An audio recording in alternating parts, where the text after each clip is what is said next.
ಈಶಾವಾಸ್ಯೋಪನಿಷತ್ತಿನ ಅನೇಜದೇಕಂ ಮನಸೋ ಜವೀಯೋ ಎಂಬ ಶ್ಲೋಕವು ಮಾನವನ ಜೀವನದ ಅತ್ಯಂತ ಸೂಕ್ಷ್ಮವಾದ ಅಂಶವನ್ನು ಬಿಚ್ಚಿಡುತ್ತದೆ. ಮನುಷ್ಯನ ಬದುಕಿನ ಪ್ರತಿಯೊಂದು ಚಲನೆ, ಪ್ರತಿಯೊಂದು ಕಾರ್ಯ, ಪ್ರತಿಯೊಂದು ಉಸಿರಾಟ ಮನಸ್ಸಿನಿಂದಲೇ ಪ್ರೇರಿತವಾಗುತ್ತವೆ. ಮನಸ್ಸು ಶುದ್ಧವಾಗಿದ್ದರೆ ಅದು ಜೀವನವನ್ನು ಬೆಳಗಿಸುತ್ತದೆ. ಆದರೆ ಮನಸ್ಸು ಅಶುದ್ಧವಾಗಿದ್ದರೆ ಅದು ಬಂಧನ, ಸಂಕಷ್ಟ ಮತ್ತು ಅಸಮಾಧಾನಕ್ಕೆ ದಾರಿ ತೋರಿಸುತ್ತದೆ. ಈ ಶ್ಲೋಕವು ಮನಸ್ಸಿನ ಶಕ್ತಿಯ ಮಹತ್ವವನ್ನು, ಅದರ ನಿಯಂತ್ರಣದ ಅಗತ್ಯವನ್ನು ಮತ್ತು ಅದರ ಶುದ್ಧತೆಯ ಫಲವನ್ನು ಅತ್ಯಂತ ಆಳವಾಗಿ ವಿವರಿಸುತ್ತದೆ. ಅನೇಜದೇಕಂ ಎಂದರೆ ಚಲನೆಯಿಲ್ಲದ ಸ್ಥಿರವಾದ ಪರಮತತ್ವ.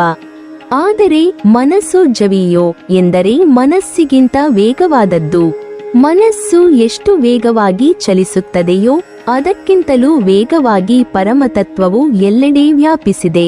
ಇದು ನಮಗೆ ತಿಳಿಸುವುದು ಮನಸ್ಸು ಎಷ್ಟೇ ಶಕ್ತಿಶಾಲಿಯಾದರೂ ಅದಕ್ಕಿಂತಲೂ ಶ್ರೇಷ್ಠವಾದ ಪರಮತತ್ವವಿದೆ. ಮನುಷ್ಯನು ತನ್ನ ಮನಸ್ಸನ್ನು ನಿಯಂತ್ರಿಸಿ ಶುದ್ಧಗೊಳಿಸಿ ಆ ಪರಮತತ್ವವನ್ನು ಅರಿಯಲು ಪ್ರಯತ್ನಿಸಬೇಕು. ನೈನದ್ದೇವ ಆಪ್ನುವನ್ ಪೂರ್ವಮರ್ಷತ್ ಎಂಬ ಭಾಗವು ಮನಸ್ಸಿನ ಶಕ್ತಿಯ ಮಿತಿಯನ್ನು ವಿವರಿಸುತ್ತದೆ.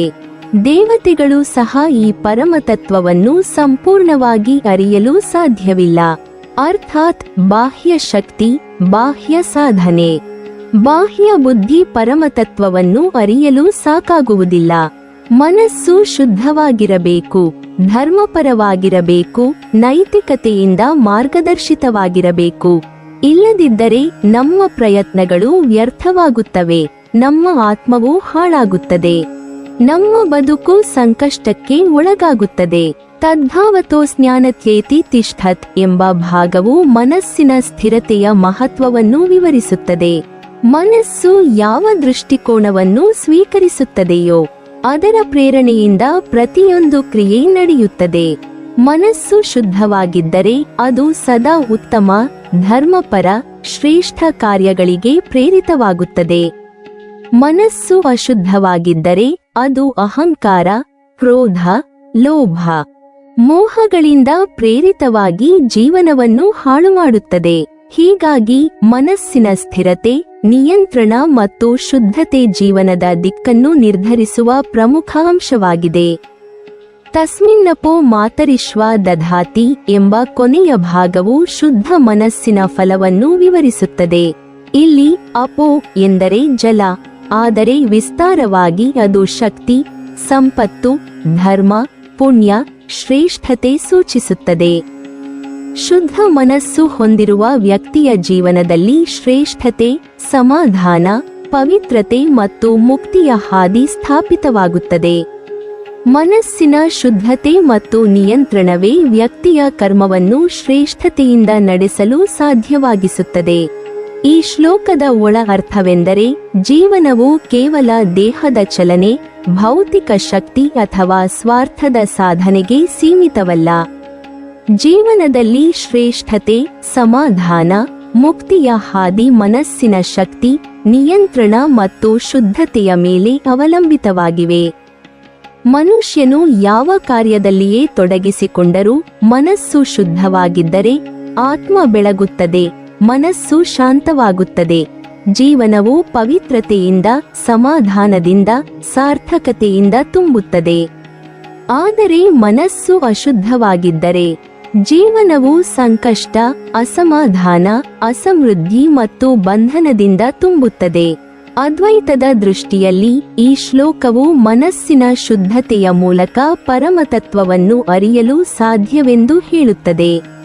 ಮನಸ್ಸು ಶುದ್ಧವಾಗಿದ್ದರೆ ಜೀವನು ತನ್ನ ಬ್ರಹ್ಮಸ್ವರೂಪವನ್ನು ಅರಿಯುತ್ತಾನೆ.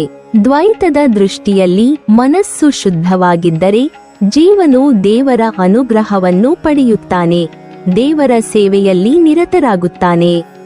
ವಿಶಿಷ್ಟಾದ್ವೈತದ ದೃಷ್ಟಿಯಲ್ಲಿ ಮನಸ್ಸು ಶುದ್ಧವಾಗಿದ್ದರೆ ಜೀವನು ದೇವರ ಅಂಗವಾಗಿ ಅವನ ಅನುಗ್ರಹದಲ್ಲಿ ಶಾಶ್ವತ ಸೇವೆಯನ್ನು ಮಾಡುತ್ತಾನೆ. ಹೀಗಾಗಿ ಒಂದೇ ಶ್ಲೋಕವು ಮೂರು ತತ್ವಗಳಲ್ಲಿ ಮೂರು ರೀತಿಯ ಅರ್ಥಗಳನ್ನು ಪಡೆದು ಬದುಕಿನ ನೈತಿಕತೆ, ಧರ್ಮ, ಜ್ಞಾನ ಮತ್ತು ದೇವರ ಅನುಗ್ರಹದ ಮಹತ್ವವನ್ನು ಬೋಧಿಸುತ್ತದೆ. ಈಶಾವಾಸ್ಯೋಪನಿಷತ್ತಿನ ಈ ಶ್ಲೋಕವು ಬದುಕಿನ ತತ್ವ, ನೈತಿಕತೆ, ಧರ್ಮ, ಆತ್ಮಚೇತನ ಮತ್ತು ಕರ್ಮಗಳ ನಡುವಿನ ಸಂಬಂಧವನ್ನು ಸಂಪೂರ್ಣವಾಗಿ ವಿವರಿಸುತ್ತದೆ. ಇದು ನಮಗೆ ಕಲಿಸುತ್ತದೆ, ಜೀವನದಲ್ಲಿ ಎಲ್ಲ ಶಕ್ತಿ, ಸಾಧನೆ, ಸಮೃದ್ಧಿ, ಧರ್ಮ ಮತ್ತು ನೈತಿಕತೆ ಮನಸ್ಸಿನ ಶಕ್ತಿ ಮತ್ತು ಅದರ ನಿಯಂತ್ರಣದಿಂದಲೇ ಸಾರ್ಥಕವಾಗುತ್ತವೆ. ವ್ಯಕ್ತಿಯ ಮನಸ್ಸು ಶುದ್ಧವಾಗಿದೆಯೋ, ದೃಢವಾಗಿದೆಯೋ, ನಿಯಂತ್ರಿತವಾಗಿದೆಯೋ, ಅದೇ ವ್ಯಕ್ತಿಯ ಜೀವನದ ದಿಕ್ಕನ್ನು ನಿರ್ಧರಿಸುತ್ತದೆ. ಹೀಗಾಗಿ ಈ ಮಂತ್ರವು ಬದುಕಿನ ಪ್ರತಿಯೊಂದು ಕ್ಷಣವನ್ನು ಜಾಗೃತಿಯಿಂದ ನಡೆಸಲು, ಮನಸ್ಸನ್ನು ಶುದ್ಧಗೊಳಿಸಲು, ಧರ್ಮಪರವಾಗಿ ಬದುಕಲು, ಆತ್ಮವನ್ನು ಬೆಳಗಿಸಲು ಮಾರ್ಗದರ್ಶನ ನೀಡುತ್ತದೆ. ಈಶಾವಾಸ್ಯೋಪನಿಷತ್ತಿನ ಅನೇಜದೇಕಂ ಮನಸೋ ಜವೀಯೋ ನೈನದ್ದೇವ ಆಪ್ನುವನ್ ಪೂರ್ವಮರ್ಷತ್ ತದ್ಧಾವತೋ ಸ್ನ್ಯಾನತ್ಯೇತಿ ತಿಷ್ಠತ್ ತಸ್ಮಿನ್ನಪೋ ಮಾತರಿಶ್ವಾ ದಧಾತಿ ಎಂಬ ಮಂತ್ರವು ಮನಸ್ಸಿನ ಶಕ್ತಿ, ಅದರ ನಿಯಂತ್ರಣ ಮತ್ತು ಶುದ್ಧತೆಯ ಮಹತ್ವವನ್ನು ಬೋಧಿಸುವುದರೊಂದಿಗೆ ಪರಮತತ್ವದ ಅಸಾಧ್ಯತೆಯನ್ನು, ಅದರ ವ್ಯಾಪಕತೆಯನ್ನು ಮತ್ತು ಅದರಲ್ಲೇ ಎಲ್ಲ ಶಕ್ತಿಗಳು ನೆಲೆಸಿರುವುದನ್ನು ವಿವರಿಸುತ್ತದೆ. ಭಾಷ್ಯದಲ್ಲಿ ಶಂಕರಾಚಾರ್ಯರು ಹೇಳುವುದೇನೆಂದರೆ, ಅನೇಜದೇಕಂ ಎಂದರೆ ಚಲನೆಯಿಲ್ಲದ ಸ್ಥಿರವಾದ ಪರಮಾತ್ಮ, ಆದರೆ ಮನಸೋ ಜವೀಯೋ ಎಂದರೆ ಮನಸ್ಸಿಗಿಂತಲೂ ವೇಗವಾಗಿ ವ್ಯಾಪಿಸಿರುವ ಪರಮತತ್ವ. ಮನಸ್ಸು ಎಷ್ಟು ವೇಗವಾಗಿ ಚಲಿಸುತ್ತದೆಯೋ ಅದಕ್ಕಿಂತಲೂ ವೇಗವಾಗಿ ಎಲ್ಲೆಡೆ ವ್ಯಾಪಿಸಿರುವ ಪರಮಾತ್ಮನನ್ನು ದೇವತೆಗಳು ಸಹ ಸಂಪೂರ್ಣವಾಗಿ ಅರಿಯಲು ಸಾಧ್ಯವಿಲ್ಲ. ನೈನದ್ದೇವ ಆಪ್ನುವನ್ ಪೂರ್ವಮರ್ಷತ್ ಎಂದರೆ ಬಾಹ್ಯ ಶಕ್ತಿಗಳು, ಇಂದ್ರಿಯಗಳು, ದೇವತೆಗಳು ಸಹ ಈ ಪರಮತತ್ವವನ್ನು ಸಂಪೂರ್ಣವಾಗಿ ಹಿಡಿಯಲು ಸಾಧ್ಯವಿಲ್ಲ.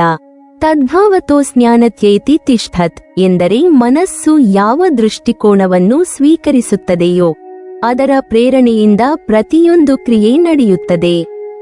ತಸ್ಮಿನ್ನಪೋ ಮಾತರಿಶ್ವಾ ದಧಾತಿ ಎಂದರೆ ಶುದ್ಧ ಮನಸ್ಸಿನಲ್ಲಿ, ನಿಯಂತ್ರಿತ ಮನಸ್ಸಿನಲ್ಲಿ ಎಲ್ಲ ಶಕ್ತಿ, ಸಂಪತ್ತು, ಧರ್ಮ, ಪುಣ್ಯ ಸ್ಥಾಪಿತವಾಗುತ್ತವೆ. ತತ್ವ ಸಿದ್ಧಾಂತದ ದೃಷ್ಟಿಯಿಂದ ಈ ಮಂತ್ರವು ಮನಸ್ಸಿನ ಶಕ್ತಿಯ ಮಹತ್ವವನ್ನು ತತ್ವಶಾಸ್ತ್ರದ ದೃಷ್ಟಿಯಿಂದ ವಿವರಿಸುತ್ತದೆ. ಮನಸ್ಸು ಮನುಷ್ಯನ ಬದುಕಿನ ದಿಕ್ಕನ್ನು ನಿರ್ಧರಿಸುವ ಪ್ರಮುಖ ಅಂಶ. ಮನಸ್ಸು ಶುದ್ಧವಾಗಿದ್ದರೆ ಅದು ಧರ್ಮಪರ, ನೈತಿಕ, ಶ್ರೇಷ್ಠ ಕಾರ್ಯಗಳಿಗೆ ಪ್ರೇರಿತವಾಗುತ್ತದೆ. ಮನಸ್ಸು ಅಶುದ್ಧವಾಗಿದ್ದರೆ ಅದು ಅಹಂಕಾರ, ಕ್ರೋಧ, ಲೋಭ, ಮೋಹಗಳಿಂದ ಪ್ರೇರಿತವಾಗಿ ಜೀವನವನ್ನು ಹಾಳುಮಾಡುತ್ತದೆ. ಹೀಗಾಗಿ ಮನಸ್ಸಿನ ಶುದ್ಧತೆ, ನಿಯಂತ್ರಣ ಮತ್ತು ದೃಢತೆ ಜೀವನದ ಸಾರ್ಥಕತೆಯ ಮೂಲ.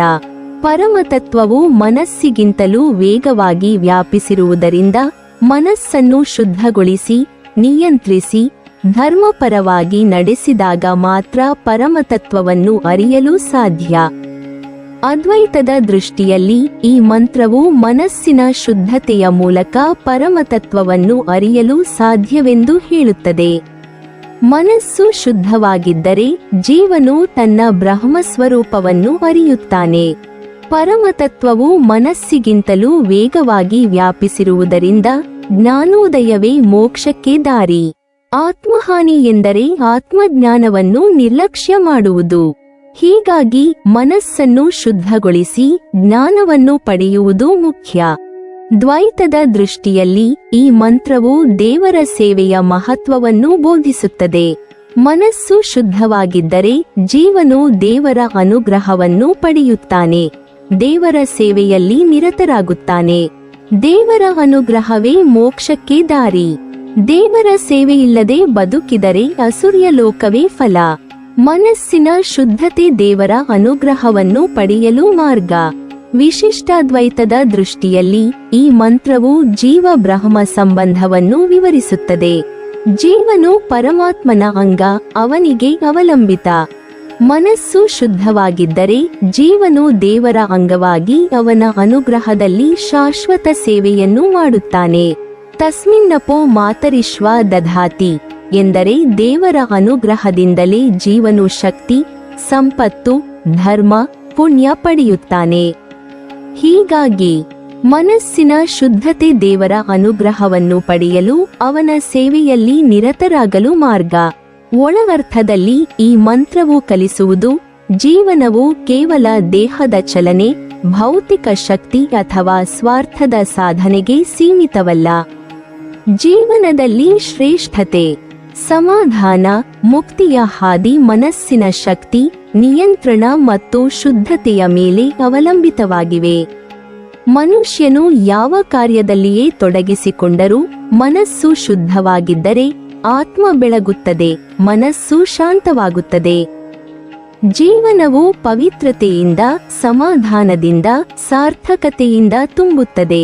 ಆದರೆ ಮನಸ್ಸು ಅಶುದ್ಧವಾಗಿದ್ದರೆ ಜೀವನವು ಸಂಕಷ್ಟ, ಅಸಮಾಧಾನ, ಅಸಮೃದ್ಧಿ ಮತ್ತು ಬಂಧನದಿಂದ ತುಂಬುತ್ತದೆ. ಈಶಾವಾಸ್ಯೋಪನಿಷತ್ತಿನ ಈ ಮಂತ್ರವು ಬದುಕಿನ ತತ್ವ, ನೈತಿಕತೆ, ಧರ್ಮ, ಆತ್ಮಚೇತನ ಮತ್ತು ಕರ್ಮಗಳ ನಡುವಿನ ಸಂಬಂಧವನ್ನು ಸಂಪೂರ್ಣವಾಗಿ ವಿವರಿಸುತ್ತದೆ. ಇದು ನಮಗೆ ಕಲಿಸುತ್ತದೆ, ಜೀವನದಲ್ಲಿ ಎಲ್ಲಾ ಶಕ್ತಿ, ಸಾಧನೆ, ಸಮೃದ್ಧಿ, ಧರ್ಮ ಮತ್ತು ನೈತಿಕತೆ ಮನಸ್ಸಿನ ಶಕ್ತಿ ಮತ್ತು ಅದರ ನಿಯಂತ್ರಣದಿಂದಲೇ ಸಾರ್ಥಕವಾಗುತ್ತವೆ. ವ್ಯಕ್ತಿಯ ಮನಸ್ಸು ಶುದ್ಧವಾಗಿದೆಯೋ, ದೃಢವಾಗಿದೆಯೋ, ನಿಯಂತ್ರಿತವಾಗಿದೆಯೋ ಅದೇ ವ್ಯಕ್ತಿಯ ಜೀವನದ ದಿಕ್ಕನ್ನು ನಿರ್ಧರಿಸುತ್ತದೆ. ಹೀಗಾಗಿ ಈ ಮಂತ್ರವು ಬದುಕಿನ ಪ್ರತಿಯೊಂದು ಕ್ಷಣವನ್ನು ಜಾಗೃತಿಯಿಂದ ನಡೆಸಲು, ಮನಸ್ಸನ್ನು ಶುದ್ಧಗೊಳಿಸಲು, ಧರ್ಮಪರವಾಗಿ ಬದುಕಲು, ಆತ್ಮವನ್ನು ಬೆಳಗಿಸಲು ಮಾರ್ಗದರ್ಶನ ನೀಡುತ್ತದೆ. ನೀವಿನ್ನೂ ನಮ್ಮ ಚಾನೆಲ್ ಅನ್ನು ಸಬ್ಸ್ಕ್ರೈಬ್ ಮಾಡಿಲ್ವಾ? ಹಾಗಾದರೆ ಈ ಕೂಡಲೇ ನಮ್ಮ ಇಂದ್ರಜಾಲ ಚಾನೆಲ್ ಅನ್ನು ಸಬ್ಸ್ಕ್ರೈಬ್ ಮಾಡಿ ಮತ್ತು ಪಕ್ಕದಲ್ಲಿರುವ ಬೆಲ್ ಐಕಾನ್ ಅನ್ನು ಕ್ಲಿಕ್ ಮಾಡಿದರೆ ನಮ್ಮ ಹೊಸ ವಿಡಿಯೋಗಳನ್ನು ನೀವು ನೋಡಬಹುದು.